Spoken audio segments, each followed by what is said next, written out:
If you grew up in Germany, you already know the magic of these childhood classic desserts. And if you didn't, you're in for a treat. Today I'm going to share 3 classic dessert recipes with you that are creamy, cozy, and so easy to make. And whether you're craving something warm and comforting like on a rainy day when my mom used to make Milchreis, or something a little bit more refreshing, then this video is for you. Let me show you how easy they are to make. And just to get you started, I don't know, there's something about Quarkspeise that always gets me every single time. My first recipe is Semolina pudding, and for that we are heating milk over a medium-low heat because you want to go slow. I like to add just a little bit of butter. I use whole milk, but you can also use any other milk. I like whole milk because it's creamier. And then some vanilla extract, a pinch of salt because it brings out the sweetness, and about 2 tablespoons or so of sugar. And with all these recipes, please adjust the sweetness to your liking. I always like to go a little less. And the longest really for this recipe is waiting for the milk to come to a boil. Once it does, we're adding the semolina flour, which is a fine semolina flour that I was able to buy in the stores. It is not exactly the same as cream of wheat, but I'm getting durum semolina in bulk, and you can always get it online from Dr. Oetker. This is the consistency we're going for. It goes actually really quick, just takes about 5 minutes or so. And I like to fill it into individual bowls right away because it will stiffen quite a bit. And then you can add some cherries or strawberries on top. Let's give this semolina pudding, the Grießbrei, a try. So what happens is when it's really warm, it's going to be very soft, and the colder it gets, the stiffer it gets. You can always adjust that by adding a little bit more milk. In the process, you saw what consistency I got. And if you want something softer when it's cool, then you obviously add a little bit more milk. It was really good. Not too sweet, just the right amount of sugar, and it's so comforting. It would be great with some raspberries, or any of your favorite fruit, or just like this. Childhood memories.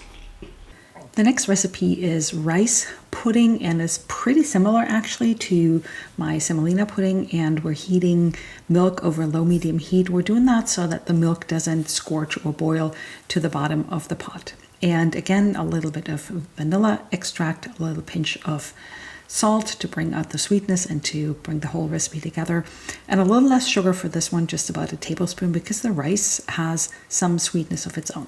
Don't walk too far away from the milk because it has a tendency to boil over really quick, and that's why I always recommend staying close. I like to stir in the rice, so this recipe actually takes a little bit longer to cook. The rice, I would say it's about 35 minutes or so. You want it kind of al dente, not too soft. And to make sure that I have a really low simmer, I'm adding my simmer plate to the stove. I also, while this is going on, like to check my antique cookbook from 1890 to see what the recipe looked like in those days and if it actually existed, and it did. It is called Milchreis, and it is pretty similar to what we're doing. Basically, it's 1 part rice to 4 parts milk, and they do exactly the same except for maybe the vanilla, but this is the recipe in Fraktur, the old German writing. This is the arborio rice that I use. You can also use sushi rice. This is what it looks like. It's a short grain rice, and you can always buy it from Dr. Oetker. To make sure that it stays at a simmer, I like to crack a lid on it to keep the heat. And while this is going on, this is taking a while, I like to prepare the cinnamon sugar, which is literally cinnamon and sugar. So all you need to do is combine sugar and cinnamon to your liking. And you can always adjust the ratios later once you make it if you try it out. And I like to mix it and have it ready to go by the time my rice pudding is ready. And this is the consistency I'm going for. It's a little bit more soupy. It's not like risotto. And this one too, I like to add to individual bowls right away. These are pretty big bowls, and I used half of the recipe, just double the recipe if you want it for 4 servings. Here it is, and then we sprinkle the cinnamon sugar, Zimt und Zucker, right on top, and that is the next dessert. Well, you can certainly eat your rice pudding, Milchreis, cold. I always recommend to eat it while it's slightly warm. It's just so comforting, and with a lot of cinnamon and sugar, Zimt und Zucker.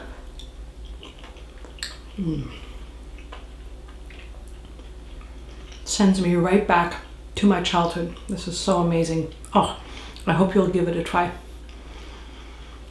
The next one is Quarkspeise, and you always know it is a thing if Dr. Oetker has a instant version or a convenience version, but as you can see, the ingredients are not that they make me all crazy about it, and I guarantee you that your homemade version is always better than something that you buy from a package. I'm starting with Quark. I'm leaving the link for my Quark recipe up here in the corner, and you can learn how to make your own because it can be a little bit difficult to find, but it's so easy to make your own, and it's so worth it, especially once you try this dessert. This dessert is about 2/3 Quark, and then I like to use some yogurt. This one is Greek yogurt, but any yogurt will work, so just whatever you have. And I'm using about, so again, one part yogurt to 2 parts Quark. I like to add quite a bit of lemon juice, and I'm squeezing it over a spoon because these are lemons from our garden, and they do have a lot of seeds. And vanilla extract, all these recipes use vanilla. Sugar, again, adjust the taste to your liking, and then you just mix it all up. The Quark has a grainier, stiffer texture than the yogurt, and that is why I like to use a wire whisk. You can also use a blender. You don't want to do it on high speed because you don't want to liquefy it, but you want to get a great consistency. I decided to take it to the next level by adding raspberries to it, and I actually saved 3 for decorating, and I'm using my immersion blender. Again, you can also use a food processor or another blender, but again, make sure it's on low. And oops, it's coming out of the bowl, but I'll clean that up later. Then to fill it into individual bowls for a nice presentation. This looks a little bit runny, but once you add it to your refrigerator and let it sit there, it actually solidifies quite a bit and stiffens up a little bit. So do not worry about it being too runny. I hope you give these recipes a try. Thank you so much for watching. Let me know if you have questions, and I'll see you in the next video.